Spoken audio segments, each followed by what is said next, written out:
গতকাল থেকে দেখা যাচ্ছে ডিজি, এডিজি, এসপি সকলে একেবারে মাঠে নেমে গেছে, কি বলবেন? তার মানে কি?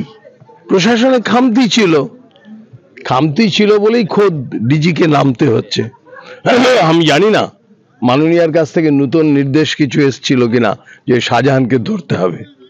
এখন পশ্চিমবঙ্গকে যদি রক্ষা করতে হয়, রাজ্যের মুখ যদি বাঁচাতে হয়, শাহজাহানকে ইমিডিয়েট অ্যারেস্ট করা দরকার। আর যদি মাননীয়া মনে করেন যে যে কোনো ভাবে হোক তাদের দুধেল গাইদের বাঁচাতে হবে, তাহলে কিন্তু মানে বর্তমান রাজ্য সরকারের অত্যন্ত খারাপ পরিণতি আছে। আর বাংলার মানুষ রীতিমতো জেগেছে, তারা বিভিন্ন জায়গায় এই সন্দেশখালির মতো বিস্ফোরণ দেখা দেবে। দেবকে গতকাল ইডি ডেকেছিল, 8 ঘন্টা জিজ্ঞাসাবাদ করে দেবকে যখন ছাড়া হয়, দেব বলেন যে হাসি মুখে এসছি, হাসি মুখে ফিরে যাচ্ছি, ওরাও খুশি, আমিও খুশি, কি বলবেন? 8 ঘন্টা ধরে জেরা, তার মানে কি?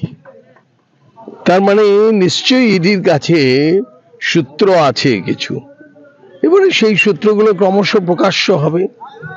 8 ঘন্টা জেরা করার মতো তথ্য ইডির কাছে ছিল, এটা তো সব থেকে বড় কথা। 920 কোম্পানি কেন্দ্রীয় বাহিনী নেওয়া হলো রাজ্যের জন্য, যা কাশ্মীরের প্রায় 1.5 গুণ। কেন? পশ্চিমবঙ্গের যে অবস্থা, তাতে সারা দেশ চিন্তিত, সারা দেশের নজর পশ্চিমবঙ্গের দিকে গেছে, এবং পশ্চিমবঙ্গ কাশ্মীরের থেকেও খারাপ অবস্থায় আছে।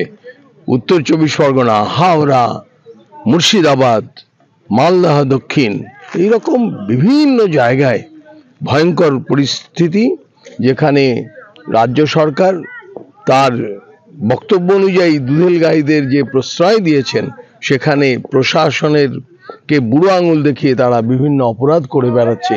মালদার কালিয়াগঞ্জে সেখানে তো জাল নোট থেকে আরম্ভ করে আফিং চাষ সবকিছু চলে। শিক্ষক নিয়োগ দুর্নীতি যেটা হয়েছিল, তার ঘটনায় জেসমিন খাতুনকে গতকাল সিআইডি গ্রেপ্তার করেছে, কিন্তু এখনো পর্যন্ত তার চাকরির ব্যাপারে যার প্রভাব খাটানোর অভিযোগ শেখ সিরাজউদ্দিন, তিনি এখনো ধরা পড়েন। আমরা তো বারবার বলছি, রাজ্য সরকার চেষ্টা করছে সবসময় নিজের মুখ বাঁচিয়ে বা নিজের আপনজনদেরকে বাঁচিয়ে সব কাজগুলো করতে, এবং লোক দেখানো গ্রেপ্তারি, লোক দেখানো সমস্ত কিছু করছে। যতক্ষণ না এর থেকে বেরোবে, ততক্ষণ কিন্তু রাজ্য সরকারের অবস্থা খুব খারাপের দিকে যাচ্ছে।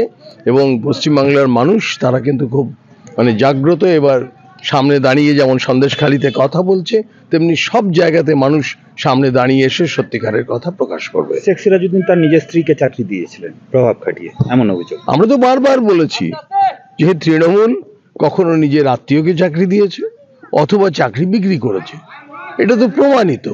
আজকে তাই হলো, এবং পশ্চিমবঙ্গের যে সিআইডি পুলিশই বাধ্য হলো গ্রেপ্তার করতে। এর থেকে আর লজ্জার কি আছে? শাহজাহানের মতন কি শেখ সিরাজউদ্দিনকেও লুকানোর চেষ্টা চলছে? এখন যদি এখনো যে অন্যায়টা করতে পুরো ব্যাপারটাকে ঘটালো, সে এখনো বাইরে রইলো, এটাই তো একটা অদ্ভুত ব্যাপার। শেখ সিরাজউদ্দিন সহ গ্রেপ্তার হওয়া উচিত ছিল। আধার কার্ড ইস্যুতে আপনি একরকম কথা বলছেন যে চক্রান্ত রাজ্যের, সুকান্ত মজুমদার বলছেন এটা পুরোপুরি যেটা ভুল তথ্য গেছে মানুষের কাছে। শান্তনু ঠাকুর নিজের বাড়িতে ক্যাম্প তৈরি করেছেন, যে আধার কার্ড যাদের খারাপ ঠিকঠাক নেই, যাদের বলা হয়েছিল যে বাতিল করা হয়েছে, সেই ঠিকঠাক করে দেওয়ার ব্যবস্থা তিনি করেছেন।